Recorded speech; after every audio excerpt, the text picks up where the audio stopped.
Hello everyone, welcome back to your own channel Z academy. और जैसे कि आपको पता है, जो हमारा सेशन चल रहा है एमबीए बीबीए एसएससी सीजीएल के लिए, प्लेलिस्ट में आप जाकर के देख सकते हो। वहां रीजनिंग वाले जो लेक्चर्स हैं वो आपको रीजनिंग के प्लेलिस्ट में मिलेंगे, और जो क्वांट्स वाले लेक्चर हैं वो क्वांट्स की प्लेलिस्ट में आपको मिलेंगे। अगर आप प्रिपेयर कर रहे हो एमबीए के लिए या बीबीए के लिए या एसएससी सीजीएल के लिए या कोई भी दूसरे गवर्नमेंट कॉम्पिटिटिव एग्जाम के लिए, तो ये सीरीज आपके लिए इंपॉर्टेंट होने वाली है। और क्वांट्स में ये है हमारा लेक्चर नंबर 3, जहां पर हम बात कर रहे थे ज्योमेट्री की। Okay, geometry one of the most important unit हमारे लिए हो चुका है। एक तो पहले ही अगर हम एएमयू एमबीए की बात करें तो वो कम से कम 2 से 3 मार्क्स का ज्योमेट्री में देता था, लेकिन इस बार एएमयू ने जामिया का ट्रेंड फॉलो किया है, तो 10 से 11 सवाल ज्योमेट्री से दिए थे। तो अब हमारे लिए one of the most important unit हो चुका है। इसीलिए हमने अपनी क्वांट्स की सीरीज में सबसे पहला यूनिट ज्योमेट्री स्टार्ट करा है। ओके, तो बच्चों ज्योमेट्री में हमें 4 पर्टिकुलर 2D फिगर की कंप्लीट थ्योरी पता होनी चाहिए, तभी हम ज्योमेट्री के क्वेश्चन लगा पाएंगे। तो हमने यहां पर रेक्टेंगल पूरी तरीके से पढ़ लिया है, हमने यहां पर स्क्वायर पूरी तरीके से पढ़ लिया है, और हमने लास्ट लेक्चर में लेक्चर नंबर 2 में एक तीसरा शेप पढ़ना स्टार्ट करा था, ट्राइंगल, जिसमें इक्विलेटरल ट्राइंगल मैंने आपको पूरा 0 टू हीरो तक का सफर जो था इक्विलेटरल ट्राइंगल का, उससे मैंने आपको इक्विलेटरल ट्राइंगल पूरा कवर करा दिया है। आज का लेक्चर नंबर 3 में हम कुछ इंपॉर्टेंट क्वेश्चन करेंगे, और बचा हुआ जो हमारा ट्राइंगल है, जो 2 पार्ट हमारे बचे हुए हैं, आइसोसेलेस ट्राइंगल और राइट एंगल ट्राइंगल, उसको कंप्लीट करेंगे। ओके, तो मैं स्टार्ट करता हूं। हमारा ज्योमेट्री चल रहा है, और ज्योमेट्री में हम ट्राइंगल की बात कर रहे थे। ओके, और इसमें आज जो हमें कंप्लीट करना है वो करना है आइसोसेलेस ट्राइंगल और राइट एंगल ट्राइंगल। तो mark the heading isosceles triangle. एक ऐसा ट्राइंगल जिसकी 2 साइड एक दूसरे के इक्वल हैं। अगर मैं इस ट्राइंगल को आइसोसेलेस बोलता हूं तो let A B C is an isosceles triangle. मान लेते हैं ए बी और सी ये हमारा आइसोसेलेस ट्राइंगल है। तो आइसोसेलेस ट्राइंगल की खास बात क्या है, इसकी कोई भी 2 साइड बराबर होती हैं। तो लेट अस से ए बी और ए सी एक दूसरे के बराबर है, A B equal to A C, ये 2 साइड बराबर है। जो 2 साइड आपकी इस ट्राइंगल की बराबर है उसके अपोजिट एंगल्स भी बराबर होंगे, यानी opposite angles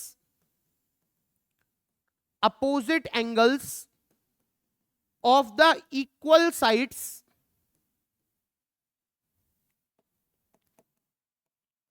of this triangle are also equal। यानी इस लाइन का मतलब क्या हुआ, ये जो 2 मेरी बराबर बराबर वाली साइड है ए बी और ए सी, ए बी के जस्ट सामने जो अपोजिट एंगल है वो सी है, और ए सी के जस्ट सामने वाला अपोजिट एंगल बी है। तो ये बेटा दोनों एंगल भी बराबर होने चाहिए, angle B is equal to angle C भी होना चाहिए, तब हम ट्राइंगल को बोलते हैं कि ये हमारा आइसोसेलेस ट्राइंगल है। मतलब अगर आप एबीसी को या एबीसी के ऊपर कमेंट करते हो और बोलते हो कि सर ये आइसोसेलेस ट्राइंगल है, तो इसमें मैं 2 बातें देखूंगा। पहली बात, इसकी कोई भी 2 साइड बराबर होनी चाहिए। यहां मैंने एबी को एसी के इक्वल कराए, और उन बराबर वाली साइड्स के अपोजिट एंगल में जो आ रहा है, यानी उस साइड के अपोजिट वाला जो एंगल है वो एंगल्स भी बराबर होंगे। यानी ए बी के अपोजिट सी है और ए सी के अपोजिट बी है, तो एंगल बी और सी भी आपके बराबर होने चाहिए। नाउ अब हमारा टारगेट क्या है, हम पेरीमीटर देखना चाहते हैं इस ट्राइंगल का, और एरिया देखना चाहते हैं इस ट्राइंगल का। तो again A B C isosceles triangle है। अब ए बी और ए सी बराबर है, तो मैं इसको ए बोल रहा हूं, इसको भी ए बोलूंगा, और ये साइड मेरी बी है, ठीक है। नाउ अगर मैं इसका पेरीमीटर देखना चाहता हूं, पेरीमीटर, तो पेरीमीटर का मतलब आपको पता है, जिस पॉइंट से आप चलना स्टार्ट कर रहे हो वापस से घूम करके उसी पॉइंट पर आना है।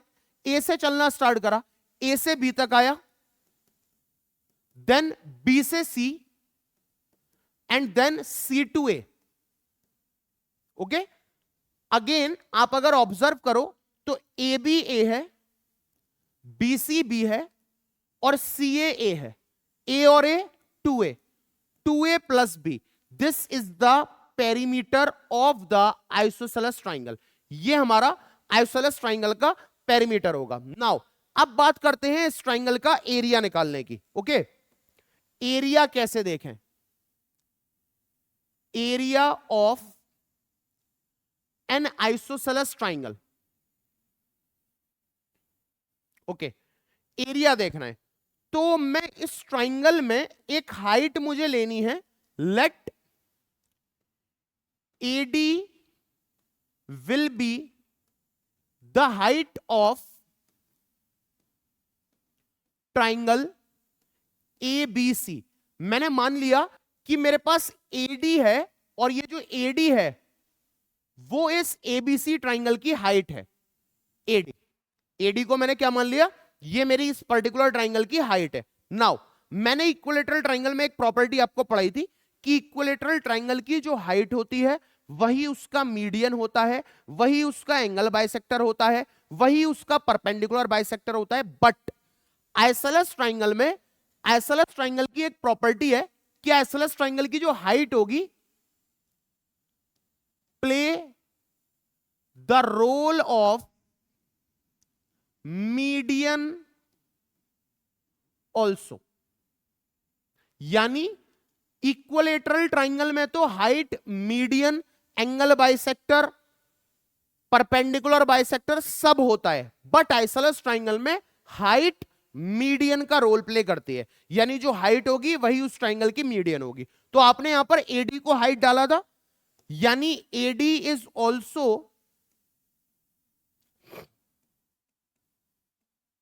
The median. एडी मेरी मीडियन भी है, और अगर एडी मीडियन है तो इसने यहां से लेके यहां तक b/2 कर दिया है, यहां से लेके यहां तक भी b/2 कर दिया है। क्योंकि बेटा मीडियन का क्या काम होता है? जिस साइड के ऊपर गिरेगी उस साइड को आधा आधा और पूरे ट्राइंगल को आधा आधा तोड़ देगी।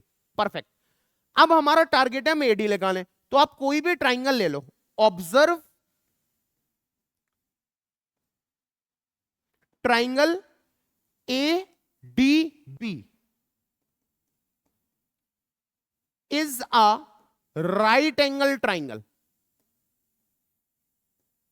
है ना? जो मेरा ट्राइंगल ADB है वो एक राइट एंगल ट्राइंगल है। दिख रहा है आप लोगों को 90 डिग्री है। पाइथागोरस थ्योरम लग सकती है, पाइथागोरस थ्योरम यहां लग सकती है। 90 के सामने वाला hypo A² is equal to this one b/2, b/2 का होल स्क्वायर प्लस AD का होल स्क्वायर। यस और नो? हर स्टूडेंट से ज्योमेट्री में पाइथागोरस थ्योरम जरूर आती होगी। पाइथागोरस थ्योरम क्या बोलेगी भाई? 90 के सामने वाला हाइपो है, यानी A का square will be equal to b/2 का होल स्क्वायर प्लस AD का होल स्क्वायर। यहां से मैं अपनी AD निकाल लूंगा। AD का square will be equal to कितना आ गया? A² माइनस, ये जब इधर आएगा तो ये हो जाएगा b² और 2 2 4। ये आ गया मेरा AD का स्क्वायर, मतलब AD। ये मेरी हाइट है। अब क्या मैं एरिया ऑफ द ट्राइंगल भी लिख सकता हूं? हां भाई, एरिया ऑफ द ट्राइंगल क्या होता है? Half into base. बेस कितना है? पूरा b into height. Height AD है ये रही, यानी अंडर रूट के अंदर A² minus b² by 4, that is our area of the isosceles triangle. कभी भी area of the isosceles triangle अगर आपने रटा तो याद नहीं रहेगा, मुझे भी नहीं याद है। हमेशा ये याद रखिए कि आइसोसेलेस ट्राइंगल की हाइट कैसे निकालेंगे। एक बार आपने हाइट निकाल ली, जैसे कि मैंने यहां निकाला AD, AD की वैल्यू कितनी आ जाएगी? √A² minus b² by 4।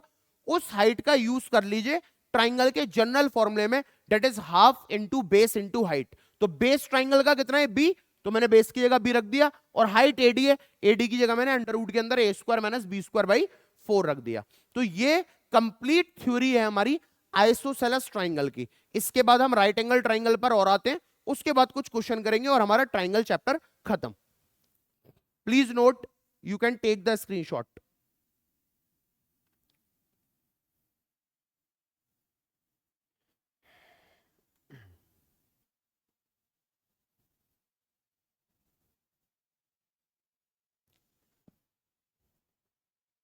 Okay, अब मैं आपको बताता हूं कि राइट एंगल ट्राइंगल क्या है। Right angle triangle, right angle triangle क्या है? एमबीए में डायरेक्ट सवाल आए हैं इस ट्राइंगल से। राइट एंगल ट्राइंगल बहुत आसान आसान। पहले मैं कुछ ट्राइंगल जैसा बना दूं जो आपको राइट एंगल ट्राइंगल लगे।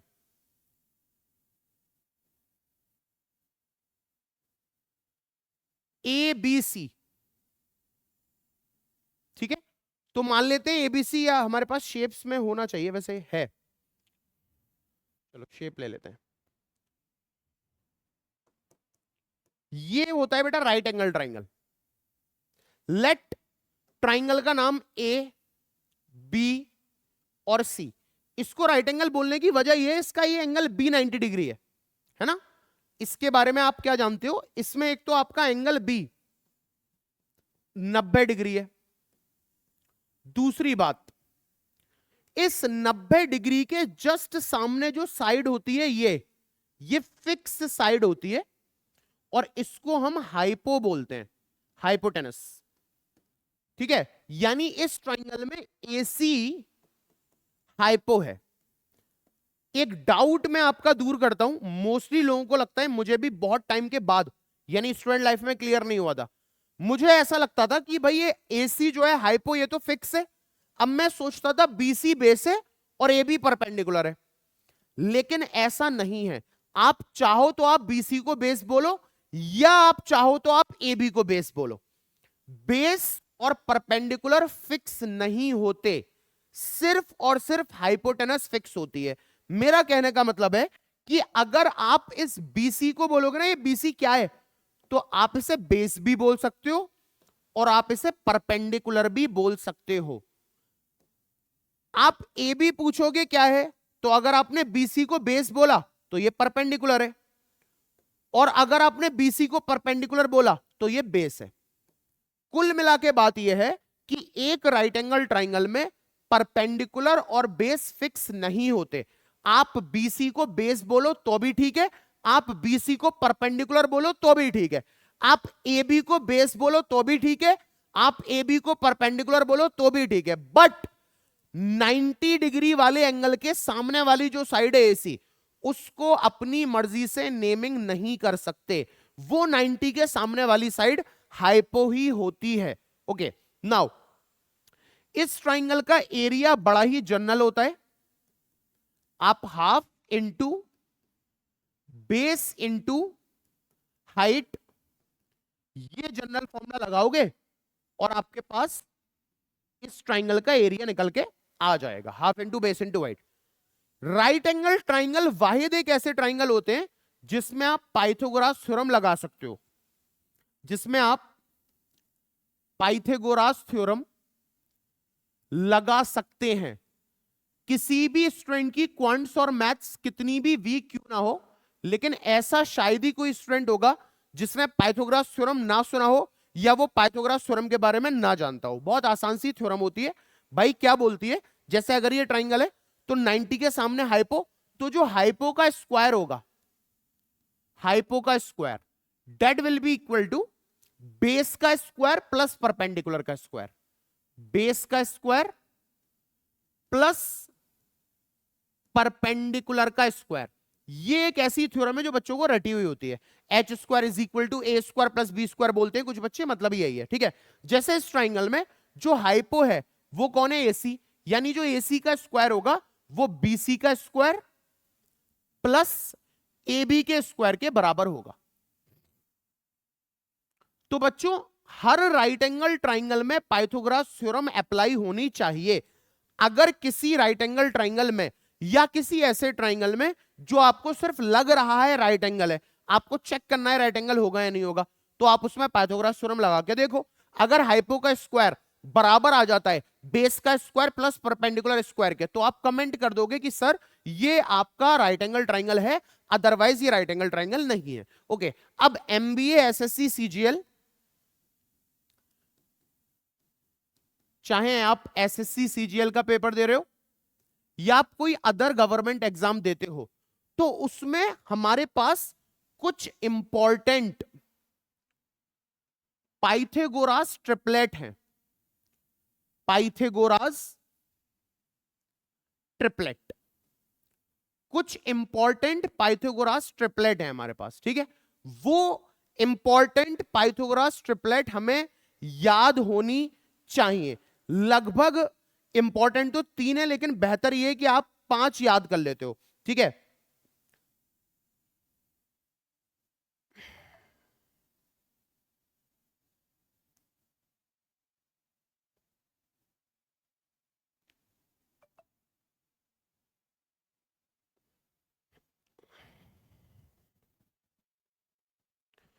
कुछ कॉमन पाइथागोरस ट्रिपलेट अगर आपको याद होती हैं तो और अच्छी बात है।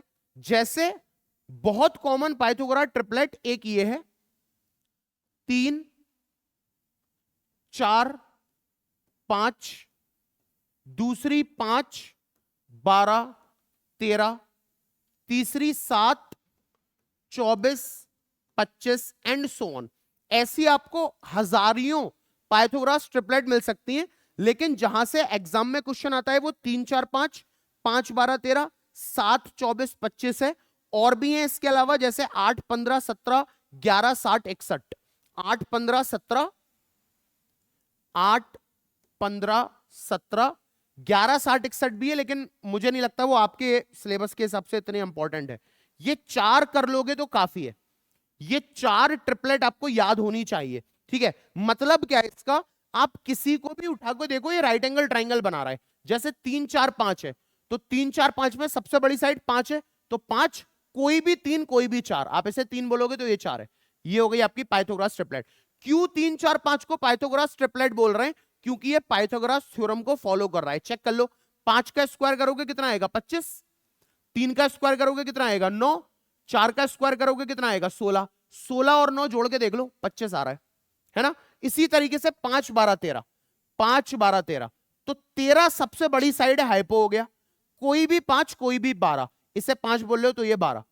13 का स्क्वायर 169 होता है, 12 का स्क्वायर 144 होता है, 5 का स्क्वायर 25 होता है। चेक कर लो, 144 में अगर 25 को जोड़ोगे तो 169 आ जाएगा। तो ये वो नंबर्स हैं जो पाइथागोरस थ्योरम को फॉलो करती हैं, इसीलिए इनको पाइथागोरस ट्रिपलेट कहा जाता है। दुनिया में या मैथ्स की जितनी बुक्स आप पढ़ते हो, अब तक जितनी पढ़ी हैं, हजारों लाखों करोड़ों पाइथागोरस ट्रिपलेट है। लेकिन हम एग्जाम ओरिएंटेड पढ़ रहे हैं हम लोग, तो हमारे सिलेबस में जो हमें काम आने वाली है, जिससे सवाल बनते हैं, वो ये है 3 4 5, 5 12 13, 7 24 25, 8 15 17। अगर ये आपको याद रह जाती हैं तो बड़े बड़े सॉल्यूशंस आसानी के साथ सॉल्व हो जाएंगे। तो this is the complete theory about right angle triangle. हमारा ट्राइंगल कंप्लीट हुआ। लेक्चर 2 में मैंने आपको डिटेल में इक्विलेटरल ट्राइंगल बताया था। ये लेक्चर नंबर 3 में मैंने यहां पर राइट एंगल ट्राइंगल और इससे पीछे वाली स्लाइड में आइसोसेलेस ट्राइंगल पढ़ाया है। अब हम कुछ बेसिक क्वेश्चन देख लेते हैं ट्राइंगल्स के ऊपर, ताकि थोड़ी बहुत हमें क्लैरिटी आ जाए। प्लीज नोट, इसको आप स्क्रीनशॉट ले सकते हैं।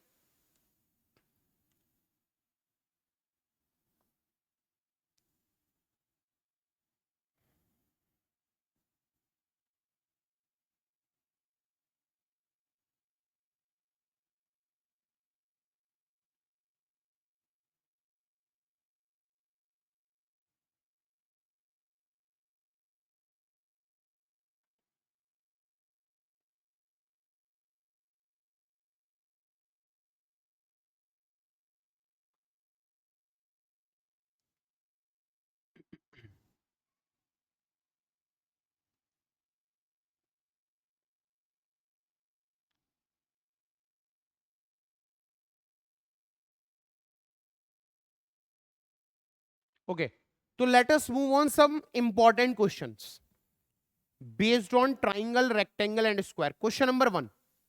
Question number 1. Find the height.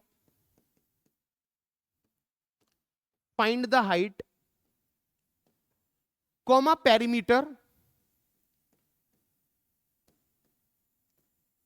and area of an equilateral triangle. Equilateral triangle, ठीक है। आपको हाइट, पेरीमीटर और एरिया बताना है इक्वलेटरल ट्राइंगल का। Whose inner radius is 5√3. Whose inner radius is 5√3. Okay, तो दिस वन, ये हमारी प्रॉब्लम है। आए सॉल्व करते हैं। इक्वलेटरल ट्राइंगल हम कल पढ़ चुके हैं, ठीक है। क्या बोल रहा है, आपको तीन चीजें फाइंड करनी है। आपको हाइट बतानी है, हाइट क्या होगी, फिर आपको पेरीमीटर बताना है, पेरीमीटर क्या होगा, फिर आपको एरिया बताना है। ट्राइंगल एक इक्विलेटरल है जिसकी इनर रेडियस दी गई है 5√3. नाउ अब इनर रेडियस का मतलब कौन कौन जानता है, कल बताया था कैपिटल आर और स्मॉल आर। मैं कैपिटल आर जो है वो आउटर रेडियस होती है, स्मॉल आर इनर रेडियस। इसका रेशियो होता है 2:1, ठीक है, 2:1। और स्मॉल आर जो इनर रेडियस है उसका फॉर्मूला होता है a/2√3। ये मैंने कल डिराइव भी करके दिखाया था, जहां पर स्मॉल आर क्या है, मेरी inner radius. Inner radius A क्या है, side of the equilateral triangle, side of the equilateral triangle. Okay, तो हमारे पास फॉर्मूला है r is equal to a/2√3 और कैपिटल आर का फॉर्मूला होता है a/√3, अगर आपको याद हो तो यहां पर इनर रेडियस दी हुई है 5√3, यानी स्मॉल आर की वैल्यू दी हुई है मुझे 5√3। यहां से a आ जाएगा, a will be equal to 5√3 multiply by 2√3। a will be equal to 5 2 10 और √3 into √3 3। a will be equal to 10 3 30। 30 centimetre ही होगा शायद ये, या यूनिट नहीं दी हुई। चलो, ये तो आ गया हमारे पास 30 साइड। अब हमें हाइट, पेरीमीटर, एरिया बताना है, तो मैं एक एक करके आंसर दे रहा हूं। पहला आंसर, हाइट। हाइट होती है √3/2 इंटू ए, तो √3/2 into a, what is a, 30, that is 15√3। ये मेरी हाइट आ गई। दूसरा सवाल, पेरीमीटर। पेरीमीटर होता है 3a, यानी 3 इंटू 30, 90 आ गया पेरीमीटर। तीसरी बात, एरिया। एरिया होता है √3/4 इंटू ए स्क्वायर, तो that will be √3/4 into A square. A square का मतलब 3 3 9, 900। ये आप जो भी सॉल्व करोगे आंसर आएगा, दैट इज अवर एरिया, ठीक है। तो हमें जनरल फॉर्मूला पता था इनर रेडियस का, r इक्वल टू a/2√3, फिर हमने बची हुई चीजें निकालनी। तो उम्मीद है समझ में आ गया। नेक्स्ट क्वेश्चन देखते हैं।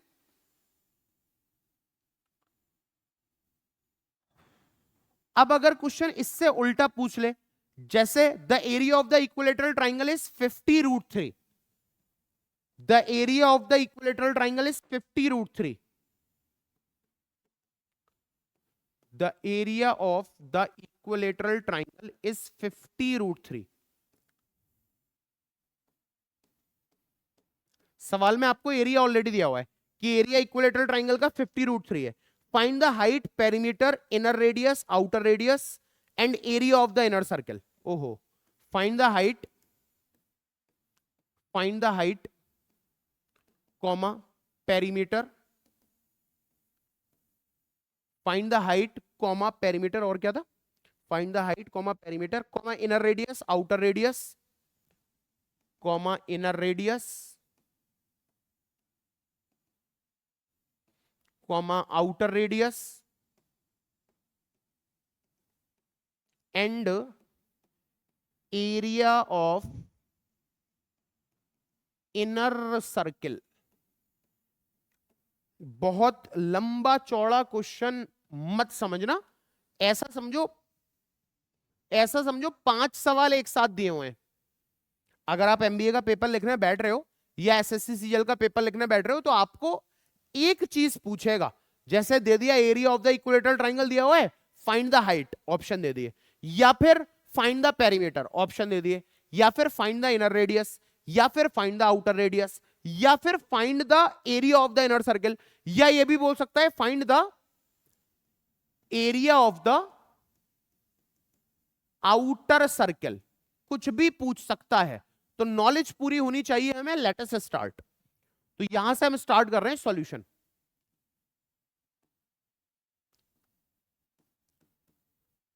ओके, क्या दिया है मुझे? मुझे एरिया दिया हुआ है, तो एरिया ऑफ इक्विलेटरल ट्राइंगल मेरे पास है 50√3। ओके, एरिया होता क्या है? √3/4 इंटू ए स्क्वायर, इसकी वैल्यू दी हुई है 50√3। Is it? भाई area of the equilateral triangle क्या होता है? Area of the equilateral triangle होता ही हमारे पास √3/4 इंटू साइड स्क्वायर है, तो मैंने वही लिखा है √3/4 into side square is equal to 50√3। Now √3 से √3 कैंसिल, ठीक है sir, and A square will be equal to 50 into 4।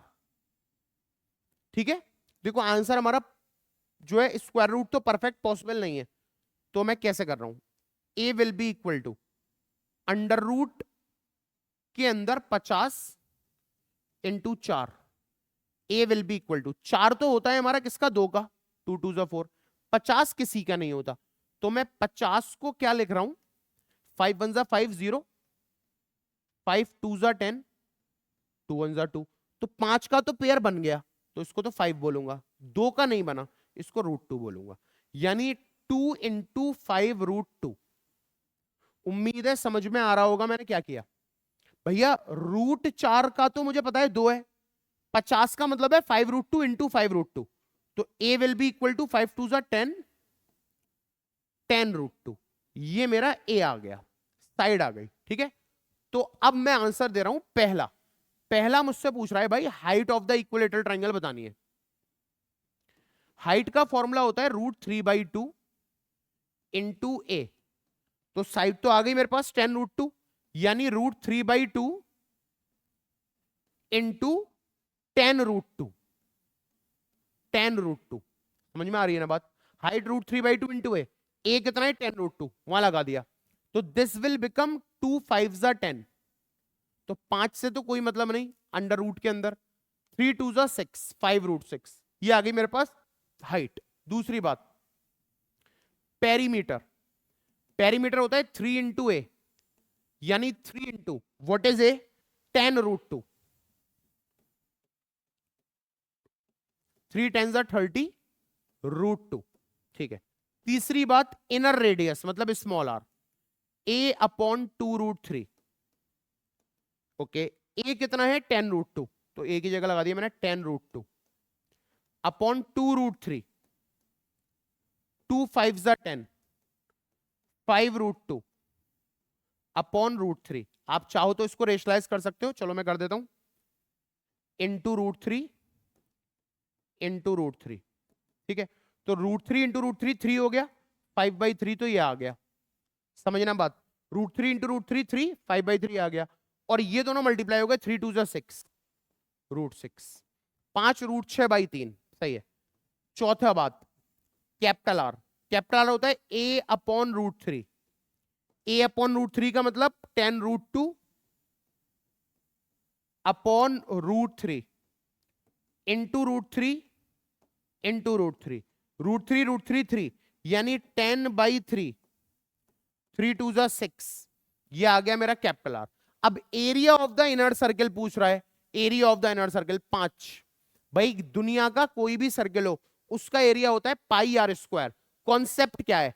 अगर तुमसे इनर सर्कल पूछेगा उसका एरिया, तो तुम एरिया का फॉर्मूला लगाओगे πr², यानी पाई इनर सर्कल का एरिया पूछ रहा है तो इनर रेडियस चाहिए, कितनी है? ये रही 5√6/3, तो 5√6/3 का स्क्वायर, जो भी स्क्वायर खोल के आंसर आए। इसी तरीके से आउटर सर्कल का पूछेगा तब भी पाई आर स्क्वायर, लेकिन रेडियस लेंगे 10√6/3। Is it clear? समझ में आया होगा। एक क्वेश्चन और देख लेते हैं, उससे पहले इसका आप स्क्रीनशॉट ले लीजिए।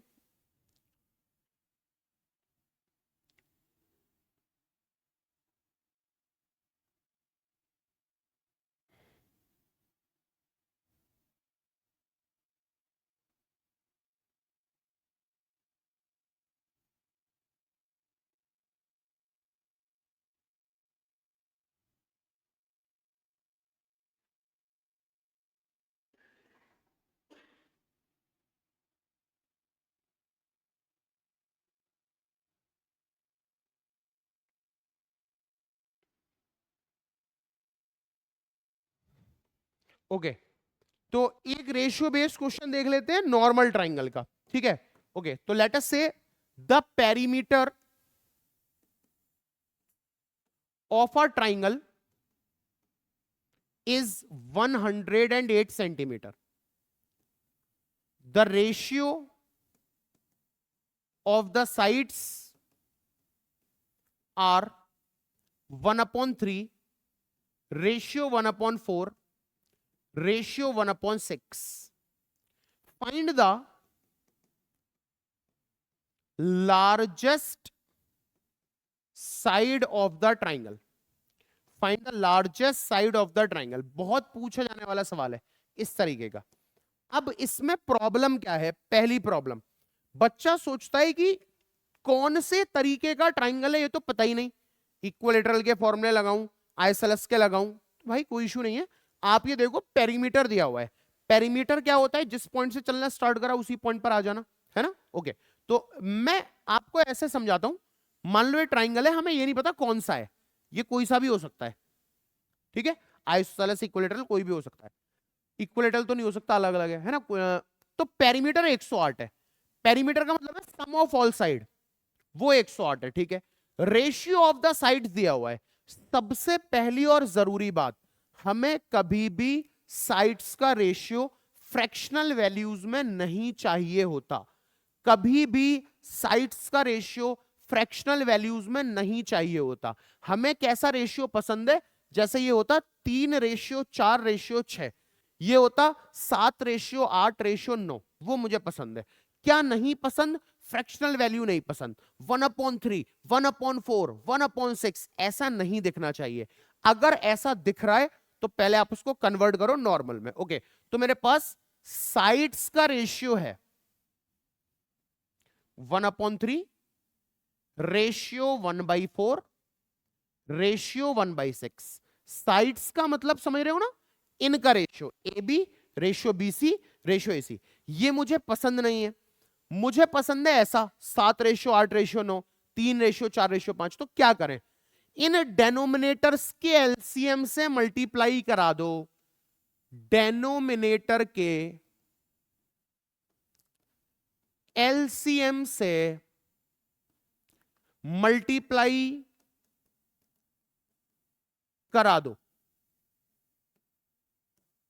जब भी फ्रैक्शनल वैल्यू दिखेगी 1/3, 1/2, 1/7, 1/8, 1/9, something upon something, numerator upon denominator, तो पहला काम जो डेनोमिनेटर का एलसीएम है उससे मल्टीप्लाई करा दो। डेनोमिनेटर मतलब 3, 4, 6, इसका एलसीएम लो। तो मैंने 3, 4, 6, मैंने 3, 4, 6, 3, 4, 6, इनका एलसीएम जब लिया तो एलसीएम आएगा 12।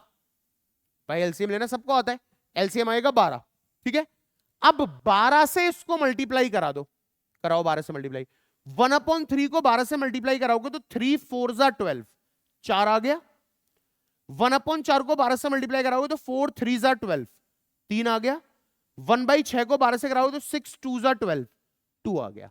ये कन्वर्ट हो गया हमारा, जो चीज हमें पसंद है, ये रेशियो पसंद है। जब भी फ्रैक्शनल रेशियो मिलेगा तो हम डेनोमिनेटर के एलसीएम से मल्टीप्लाई कराएंगे। करा दिया, ये आ गया रेशियो। अब सवाल, ठीक है भैया ये साइड का रेशियो है, ये 4 मान लो, ये 3 मान लो, ये 2 मान लो। पेरीमीटर क्या होता है? पेरीमीटर होता है A B plus B C plus C A, ये होता है पेरीमीटर। कितना दे रखा है? 108। प्लस कर लो, ए बी को मान लेता हूं 4x है, बी सी को 3x, सी ए को 2x इज इक्वल टू 108। ये हो गया 4 5 6 7 8 9 9x। चेक कर लो 4 6 2 6 7 8 9 9x 108 है तो x की वैल्यू हो गई 9 1 9 10 में से हो गया 1 18 9 2 18 x की वैल्यू हो गई 12। क्या मांग रहा है? सबसे बड़ी साइड। तो बच्चा सबसे बड़ी साइड मतलब सबसे बड़ा रेशियो। सबसे बड़ा रेशियो कौन है? सबसे बड़ा रेशियो 4 है तो यही सबसे बड़ी साइड होगी।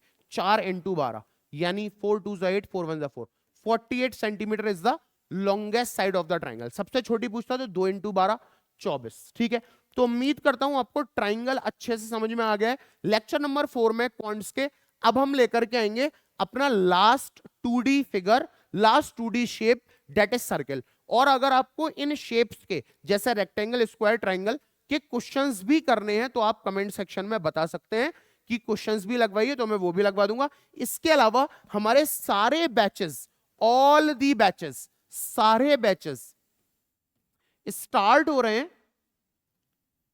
चाहे 9th से लेकर 12th आप रेगुलर की प्रिपरेशन कर रहे हो, मतलब आप रेगुलर में हो, 9th क्लास में हो, 10वीं क्लास में हो, 11th में हो, 12th में हो, और किसी भी स्ट्रीम से आप बिलोंग करते हो, या तो आप साइंस के स्टूडेंट हो, पीसीएम या पीसीबी, या कॉमर्स के स्टूडेंट हो, या आर्ट्स के स्टूडेंट हो, तो हमारे फ्रेश बैचेस सारे के सारे 1 अगस्त से स्टार्ट हो रहे हैं। ठीक है, या फिर अगर हम कॉम्पिटिटिव बैचेस की तरफ आ जाएं, कंपटीशन की तरफ, तो हमारा चाहे बीए का बैच या बीए एलएलबी या फिर एमबीए, बीबीए और बाकी बचे हुए सब, ये सब भी 1 अगस्त से स्टार्ट हो रहे हैं।